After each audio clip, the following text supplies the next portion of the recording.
12 ज्योतिर्लिंग की कथा का स्मरण कराया।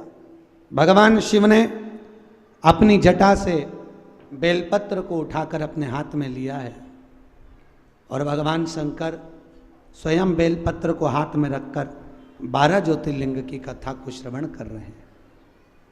भगवान शिव ने बेलपत्र को हाथ में लेकर 12 ज्योतिर्लिंग की कथा का स्मरण कराते हुए पूछा। भगवान शिव कहते हैं, तुम रुका जी, आपने संपूर्ण शिव महापुराण की कथा कही, दुर्वासा बाबा का स्मरण कराया। भगवान दुर्वासा ऋषि ने बारंबार राम और कृष्ण की परीक्षा ली। उस रूप में आप स्वयं शिव अवतरित हुए। प्रभु एक काम करिए, अब आप हमें जो भगवान शंकर पृथ्वी पर अवतरित हुए 12 जगह पर, उस कथा को श्रवण करा दीजिए। भगवान भूत भावन भगवान शंकर ने जैसे ही कहा तो तुमरुका जी ने कहा, हे भोलेनाथ, ये 12 स्थान आपके द्वारा प्रकट किए हुए हैं। इन 12 जगह पर अगर जीव किसी भी एक स्थान पर भगवान शंकर की शिव महापुराण की कथा को श्रवण करेगा, उसका जीवन फिर बार बार जन्म और मरण से छूटकर वह भगवान के ही धाम को चला जाए। आज भी नियम है, 12 ज्योतिर्लिंग में से किसी भी एक ज्योतिर्लिंग पर शिव महापुराण की कथा का स्मरण कभी कहीं हो रहा हो, सुन लीजिएगा।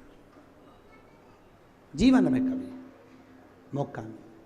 भगवत तत्व को धारण किया। आगे वर्णन करते हुए पहले ज्योतिर्लिंग में सोमनाथ जी का वर्णन किया।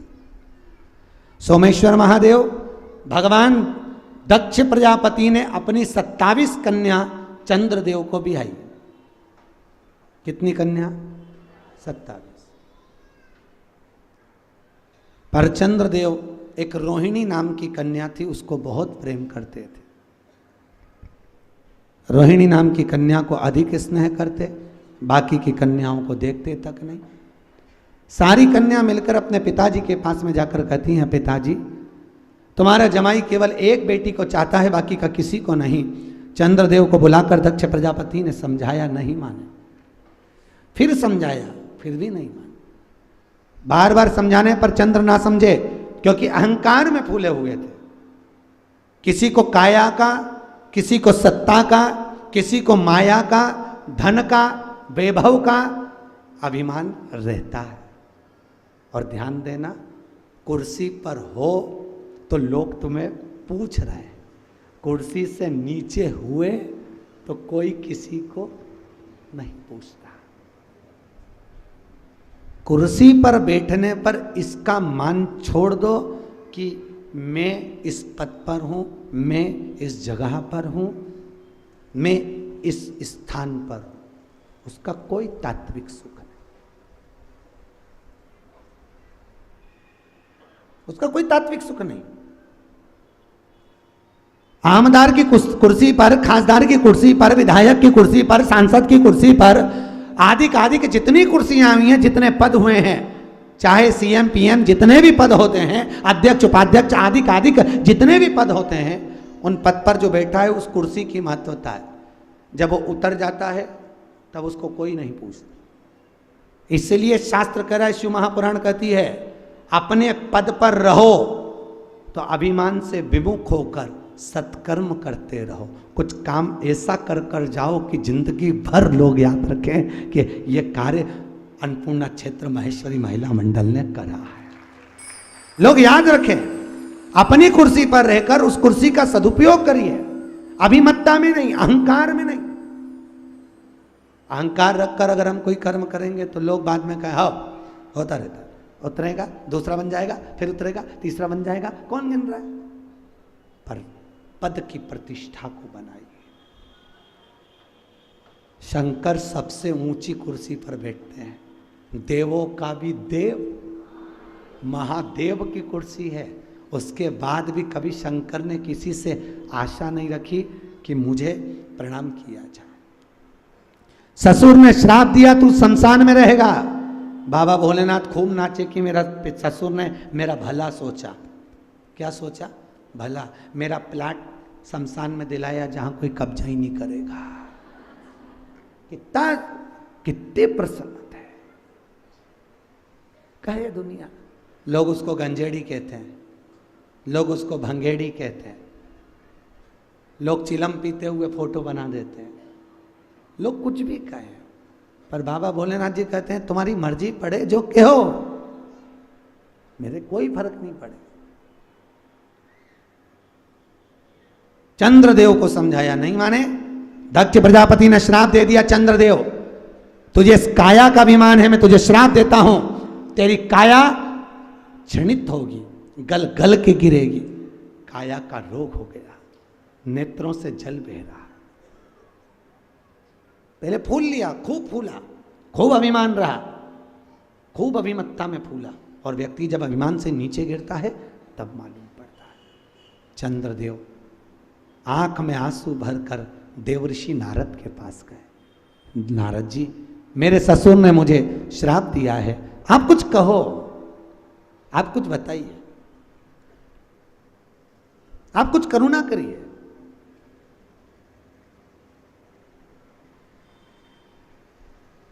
और जहां अभिमत्ता चली जाती है वहां भगवान स्वयं साथ निभाता, स्वयं। यहीं उषा नगर में श्री रूप नारायण जी मंत्री जी ने श्रीमद् भागवत कथा कराई थी, याद है आपको? कौन कौन आया था, आपको ध्यान में होगा, आए थे? रूप नारायण मंत्री जी ने कथा कराई। ठंड का समय, इतना पानी, इतना पानी, इतना पानी, इतनी ठंड।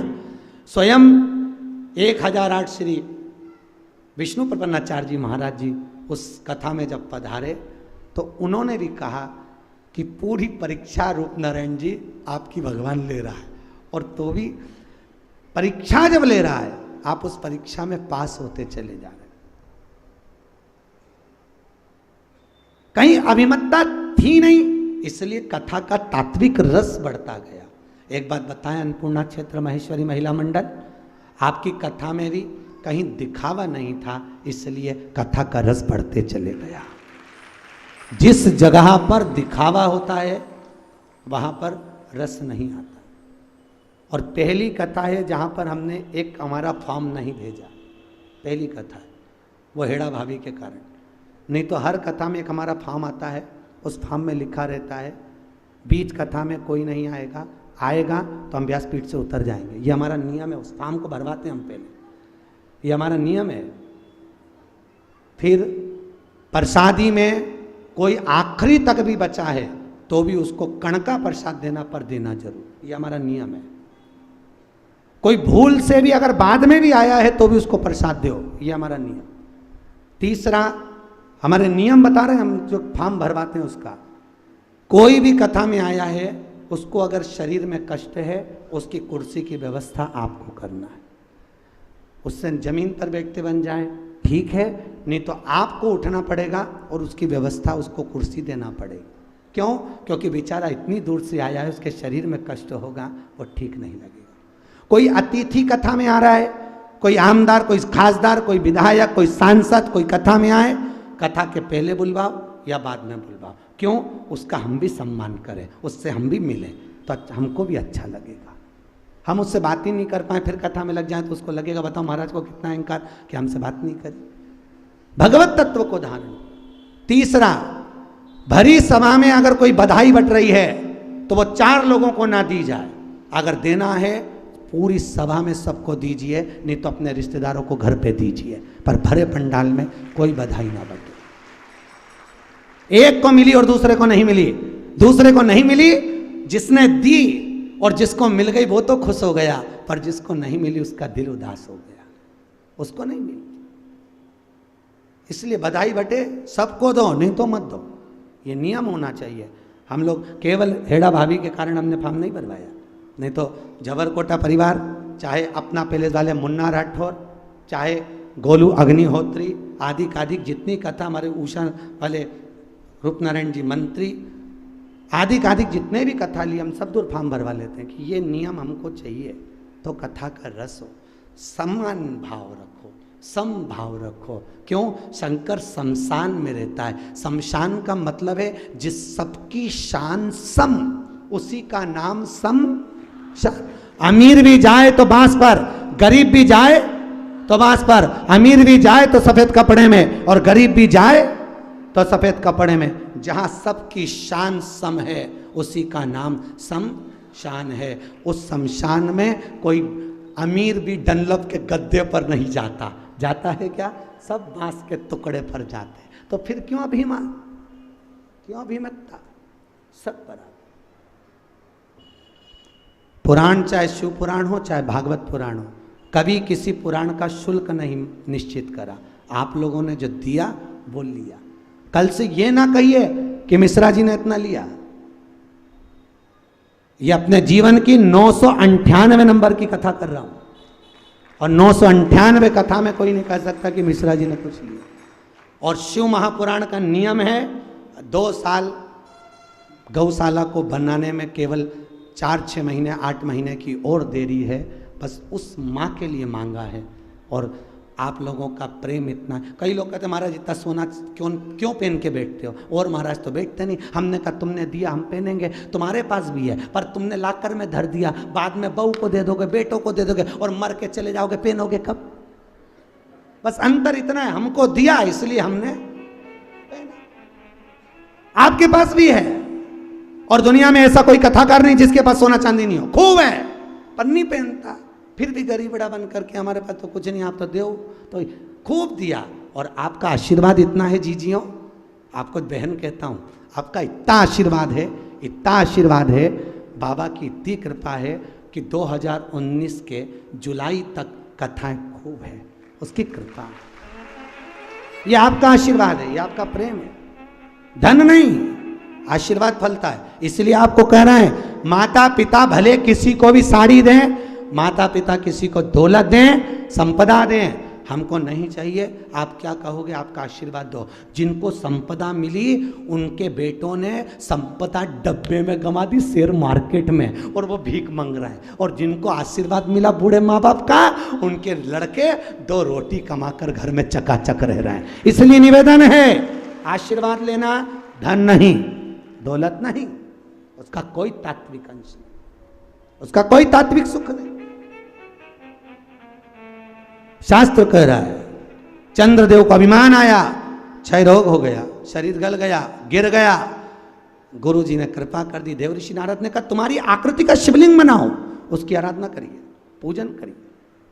आकृति का शिवलिंग बनाया, पूजन करी, पूजन करी, शंकर जी प्रसन्न होकर काया के रोग से मुक्ति दे दिए। जिसका शरीर सफेद पड़ रहा हो, चर्म रोग हो गया हो, खाल सफेद पड़ रही हो, उस व्यक्ति को कुछ नहीं करना है। क्या करना है? अलोनी गोबरी, गोबरी जानते हो? अलोना कंडा, गाय ने पोटा करा, सूख गया, उस कंडे को उठा लो, उसको सुखाओ, सुखाकर उसको जलाओ, जला के राख तैयार करो, राख तैयार करके सफ़ेद कपड़े में उसको रखो। सफ़ेद कपड़े में रखकर शिवरात्रि कोई से भी महीने की हो, रात्रि को 12 बजे उस कंडे के चूरे को लेकर जाओ, शंकर जी के शिवलिंग पर 12 बजे रात्रि को चढ़ाओ, वापिस उठा लो, 1 बजे से 2 बजे के बीच में उसी चूरे को पानी में डाल लो और निवस्त्र होकर बाथरूम में उस पानी से स्नान कर लो। चर्म रोग समाप्त हो जाएगा। सफ़ेद जो चमड़ी पड़ रही है वो धीरे धीरे अपनी सही अवस्था में आ जाएगी। सही अवस्था, प्रयास करो। दूसरा वर्णन, जिसकी चमड़ी सफ़ेद पड़ रही हो, काया का रोग हो, बड़े परेशान हो गए, कोई बड़ी काया की रोग बीमारी हो गई, कुछ ना करिए। कभी सोमनाथ जी जाएं तो सोमनाथ के मंदिर के शिखर को 1 कटोरी में घी रखकर, शिखर को दिखाकर भगवान शंकर का एक बार जो 10 नाम आपको बताए थे शिव और पार्वती के, वो 10 नाम बोल लो और घी दिखा लो शिखर को, उसी घी को लेकर आ जाओ, प्रतिदिन 11 दिन तक लगाओ, चर्म रोग समाप्त हो जाता है, कभी नहीं रहेगा। जितनी गोली दवाई खाते हैं चर्म रोग उतना बढ़ता है, पर भगवान शिव आरोग्य के देवता हैं, रोग मुक्त करने वाले, आरोग्यता प्रदान कर, चर्म रोग मिट जाता है। आगे कथा आई है, सोमेश्वर के रूप में भगवान विराजमान हुए। अगला वर्णन आया है मल्लिकार्जुन कार्तिकेय जी रुष्ट होकर श्रीशैलम में जाकर विराजमान। कहां पर? श्रीशैलम। एक बात बहुत सुंदर है, कभी मौका मिले श्रीशैलम में, पूरे जगह पर बहुत महंगा भोजन है, पर श्रीशैलम में हमारे मारवाड़ियों का एक महेश्वरी भवन बना हुआ है श्रीशैलम। मैंने एक चीज़ वहाँ की बहुत अच्छी लगी, पूरी महेश्वरी समाज को मैं साधुवाद दूंगा, एक बार जोरदार ताली बजाओ उनके लिए। मेरे को वहाँ एक बात बहुत अच्छी लगी, जब हम शिव पुराण करने श्रीशैलम गए तो हैदराबाद की महेश्वरी समाज द्वारा वहाँ शैलम में कथा थी।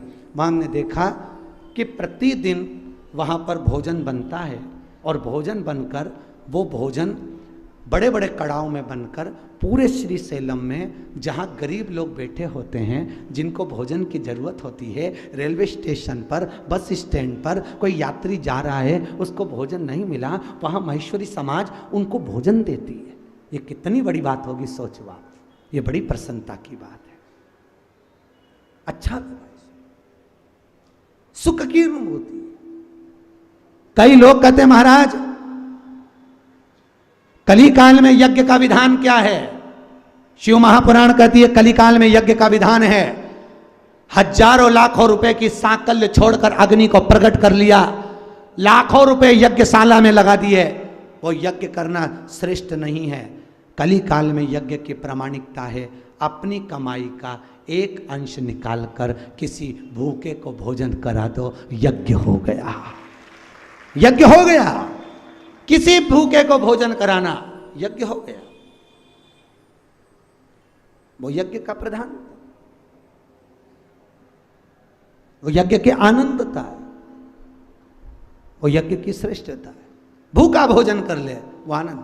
मल्लिकार्जुन में बाबा श्रीशैलम में जाकर कार्तिकेय जी बैठ गए, माता मनाने के लिए गई। पूरे विश्व में केवल एक मल्लिकार्जुन का मंदिर ऐसा है जिसकी शिखर पर दो ध्वजा लगती है, एक लाल एक सफेद।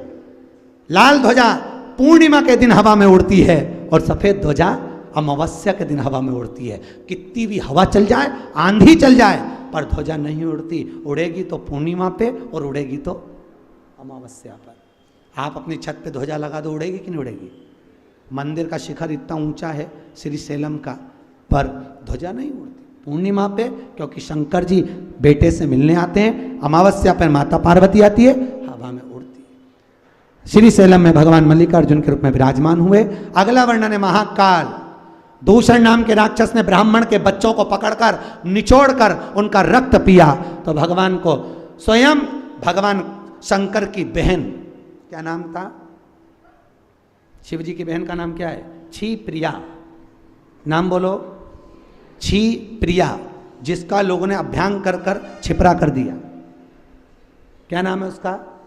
छी प्रिया। शंकर जी की एक ही बहन थी, माता पार्वती की ननन, छी प्रिया। वो छी प्रिया भगवान शिव से बोली, भोलेनाथ। शिव जी ने बोला क्या बात है बहन, क्या हो गया ये तो बता। अरे प्रभु, ये दूषण नाम का राक्षस ब्राह्मणों के बच्चों को मार रहा है, आप कुछ करो। भगवान शंकर ने कहा मैं नहीं कर सकता कुछ भी, पर तू कर सकती है छिप्रिया। छिप्रिया ने कहा भैया बोल क्या करना है? तू मेरी बहन है, एक काम कर, मैं अवतरित होऊंगा, पर ये दूषण एक अवतार नहीं कई अवतार रख सकता है और दूषण रूप बदल सकता है। तो छिप्रिया ने कहा तू आप रूप नहीं रख सकते। शंकर जी ने कहा मैं मृत्यु लोक का देवता हूं, इसलिए रूप नहीं बदल सकता। तो क्या करूं? एक काम कर छिप्रिया, जब मैं आऊं तो मेरे ऊपर जल का छींटा देना, छींटा देगी मैं 84 रूप धर लूंगा। 84 रूप रखकर इस दूषण नाम के राक्षस का 84 रूप में अवतरित होकर इसका संहार कर दूंगा। पूरी भारत की भूमि पर कहीं 84 महादेव नहीं है, केवल एक जगह पर है, उज्जैन में। भगवान शिव ने 84 रूप रखे और दूषण नाम के राक्षस का संहार करा। ये देखकर छिप्रिया बड़ी प्रसन्न हुई और अपने भाई को राखी बांधी। आज भी पृथ्वी की सबसे बड़ी राखी महाकाल राजा को बनती है, छिप्रिया की ओर से, बहन की ओर से, भाई की ओर से। छिप्रिया ने दूषण नाम के राक्षस का काल बनकर भगवान प्रगटे, महाकाल बने। जीवन में एक बार 84 महादेव जरूर करो, एक चावल का दाना 84 महादेव पर जा जाकर अवश्य चढ़ाइए, प्रयास करो शिव का उत्तरित भाव। अगला वर्णन ओमकारेश्वर।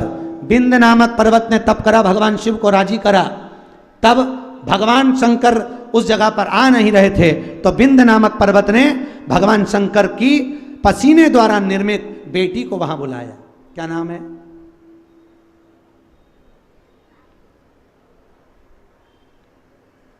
अरे शिव जी की एक बेटी जिसको मान्यता नहीं मिली थी पर गुप्त रूप से बेटी थी, क्या नाम था? अशोक सुंदरी तो पुत्री है, वो तो गोदी में रहती है। अरे यार इतनी बार आप लोग स्नान कर रहे हो।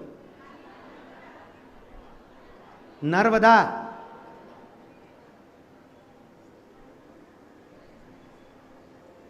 शिव जी की पुत्री है। शंकर जी ने जब तप करा था उनके शरीर से पसीना निकला, पसीने ने स्त्री का रूप ले लिया, नर्मदा पुराण में लिखा है। उस स्त्री का नाम क्या पड़ा? नर्मदा। नर्मदा जी के पति का नाम क्या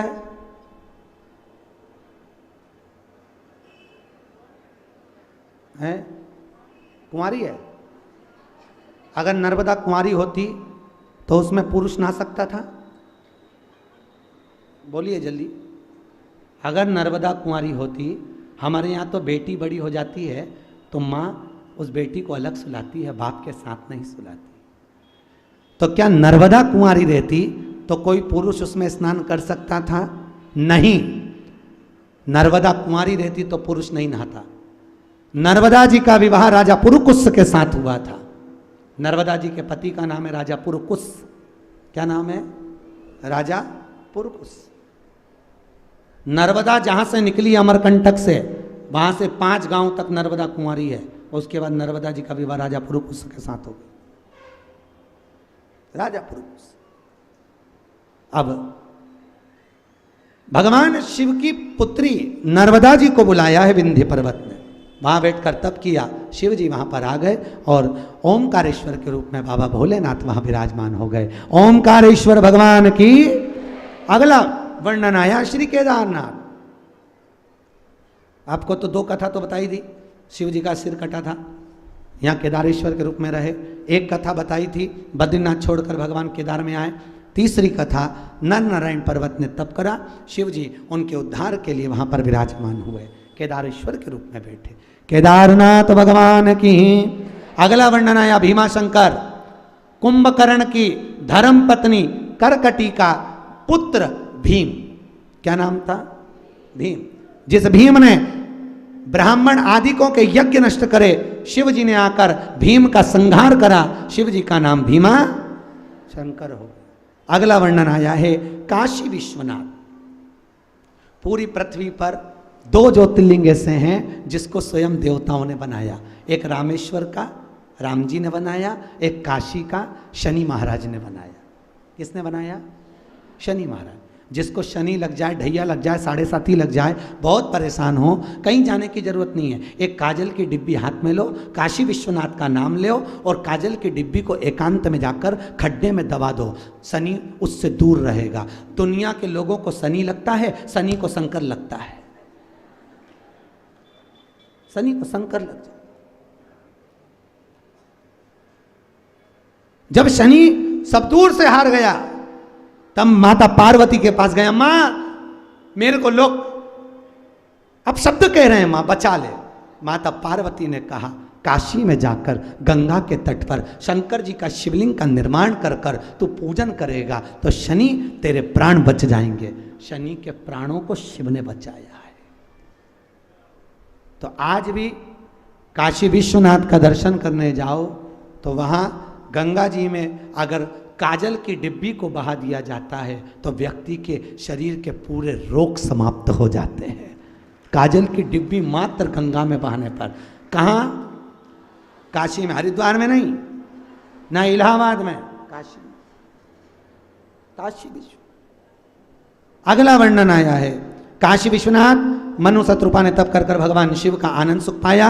अगला वर्णन है त्र्यंबकेश्वर। गौतम बाबा पर गौ हत्या का दोष लगा। अहिल्या माता ने भगवान ब्रह्मा विष्णु महेश को बुलाया। 3 छोटे छोटे से शिवलिंग एक खड्डे में, उसमें से पानी निकलता रहता है। ऐसे त्र्यंबकेश्वर के रूप में बाबा विराजमान होकर गौतम बाबा का कल्याण करें। अगला वर्णन यहीं पे बने सारे 12 ज्योतिर्लिंग, देखते हैं ना कौन कौन से आए, उनका दर्शन करते जाओ। अगला वर्णन है श्री वैद्यनाथ। रावण भगवान शिव को लेकर जा रहा था और रावण शिव को ले जाते समय भगवान गणेश जी बालक का रूप रख कर आए, रावण के हाथ से शिवलिंग लिया, लघु शंका लगने पर रावण ने पृथ्वी पर उस बालक को दिया, बालक ने नीचे रख दिया। वैद्यनाथ जी उठे नहीं, रावण हार कर चले गया। वैद्यनाथ के रूप में शिव जी विराजमान हो गए। अगला वर्णन है नागेश्वर। दारुक नाम के राक्षस का संहार करने के लिए भगवान शिव यहाँ पधारे और नागेश्वर के रूप में विराजमान हुए। जिसको स्वप्न में सांप दिखते हों उसको पान के पत्ते पर चांदी का नाग रखकर अपने ऊपर से उतार कर पीपल के पेड़ के नीचे रख देना चाहिए, सर्प दिखना बंद हो जाते हैं। नागेश्वर ज्योतिर्लिंग। अगला वर्णन है रामेश्वर। भगवान राम जी महाराज ने शंकर भगवान की स्थापना करी, रामेश्वर ज्योतिर्लिंग की स्थापना हुई है, तब सेतु पर चढ़ाई करिए। फिर अगला वर्णन है कृष्णेश्वर। एक सुधर्म नाम का ब्राह्मण जिसकी दो पत्नी थी, सुदेहा और घूष्मा। सुदेहा के यहाँ संतान नहीं थी, घूष्मा के यहाँ संतान हुई। सुधर्म ने घूष्मा का बेटा सुदेहा को दे दिया। सुदेहा ने पाल पोस कर बड़ा करा, बच्चे का विवाह हो गया। विवाह हुआ, उस बालक को जैसे विवाह हुआ, अब बहू को मालूम पड़ा मेरी सही सास तो घूष्मा है, सुदेहा तो मेरी सौतेली सास है। बहू घूष्मा को पूछने लगी, सुदेहा को गुस्सा आया, उसने अपने बेटे के शरीर के टुकड़े टुकड़े कटकर एक कपड़े में बांध लिए, तालाब में फेंक दिए। घूष्मा रोज प्रतिदिन एक शंकर जी का शिवलिंग सोमवार को बनाती थी, तालाब में विसर्जन करने जाती थी। विसर्जन करने गई, मन में आया मैंने बेटे का दर्शन नहीं करा। तैरता हुआ बेटा 3 दिन बाद भी वापिस निकल कर आ गया। घूष्मा के बेटे को भगवान ने जीवित करा तो शिव जी का नाम कृष्णेश्वर महादेव हो गया।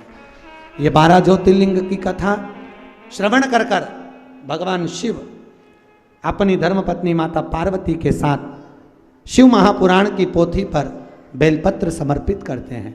हमारे यजमान श्री झवर जी बेलपत्र समर्पित करने पधार रहे हैं। भगवान शिव की पोथी पर बेलपत्र दिया और भगवान तुमरुका जी ने भगवान शिव से वर मांगा, हे भोलेनाथ, आपकी यह बेलपत्र जो शिव पोथी को समर्पित हुई है, यही बेलपत्र जीव का कल्याण करे, जगत का उद्धार करे। भगवान ने बेलपत्र शिव पोथी को समर्पित करी। जोरदार ताली बजाएं। आप सबकी ओर से झवर जी ने, मुख्य मनोरथी ने, यह बेलपत्र शिव पोथी को समर्पित करी। चारों तरफ सुख समाहित हुआ, आनंद स्थापित हुआ। 12 ज्योतिर्लिंग की कथा के बाद वेद व्यास जी महाराज तुमरुका के चरित्र को लिखते हैं। तुमरुका जी महाराज ने जो कथा सुनाई, चंचुला देवी उस पति के लोक को गई, पति प्रेत योनि से छूट गया। भगवान शिव ने बेलपत्र पोथी पर देकर कहा, तुमरुका जी, जीवन में जो एक बार शिव महापुराण की कथा को श्रवण कर लेगा उसके मन के मनवांछित फल पूर्ण होंगे। ये मेरे मस्तक की बेलपत्र, शिव पोथी पर चढ़ी हुई बेलपत्र अपने घर की अलमारी में, तिजोरी में जो रखेगा वो जीव का धन धान्य बढ़ेगा, वैभव प्रतिष्ठा बढ़ेगी। ऐसा भाव रखकर भगवान शिव ने बेलपत्र पोथी पर दी। जीवन में मौका मिले, दुनिया चाहे कुछ भी कहे, आप अलमस्त होकर शिव की कथा का रसपान करो और अपने जीवन को धन्य बनाओ।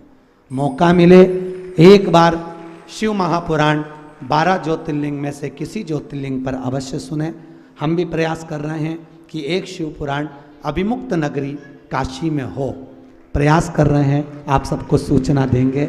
काशी अभिमुक्त नगरी है जहाँ मरने वाले का कभी जन्म नहीं होता, जहाँ शिव गुरु मंत्र देकर विदा करते हैं। प्रयास करेंगे साल भर के अंदर एक कथा काशी में हो शिव महापुराण की, और आप सब सुनकर अपने जीवन को धन्य बनाएं। प्रयास करेंगे, सूचना मिलेगी, महिला मंडल आपको सूचना भी देगी।